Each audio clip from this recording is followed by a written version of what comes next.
I'm Doug Doyle with the art of the story.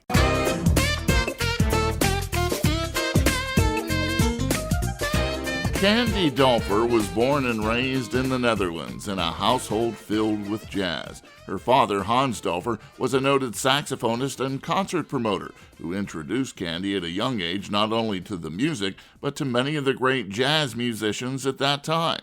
After leading bands when she was just a teenager, Dulfer went on to record and perform with Dave Stewart of the Eurythmics, Sheila E., Van Morrison, and most prominently, Prince. She released her first album as a leader, Sexuality, in 1990, and it won her a Grammy nomination. In the ensuing years, she would release a dozen more albums, including the latest, We Never Stop, which features her collaboration with noted guitarist and producer Nile Rodgers.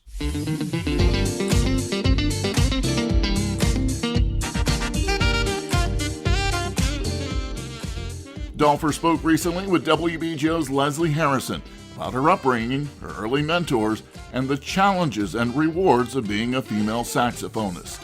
Not having any female saxophonists to look up to, what gravitated you towards the instrument? That's a great question, actually. But I think those people like Dexter Gordon, they were around me when I was a baby. So it wasn't really like they taught me something. And Archie Shepp was there a lot. I just remember them being very sweet. And Dexter Gordon, I don't even know for sure, but he used to frequent our house because my dad would also organize concerts and all these greats came by.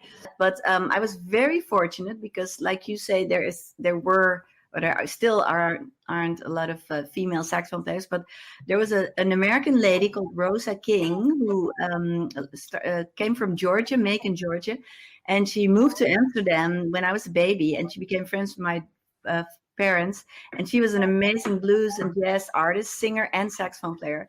I count her as one of the most influential for me because suddenly there was this wonderful lady who could play a mean sax and sing and had the blues and was a band leader. That was also very important. And she was so lovely. She asked me in her band when I was only 12 years old, and I played the North Sea Jazz Festival with her. It's like, and then not much later when I was 13 years old, I saw Sheila E. perform in Paradiso in Amsterdam, and that changed my whole life. That turned my whole world upside down. You can see the entire interview with Candy Dulfer at WBGO.org.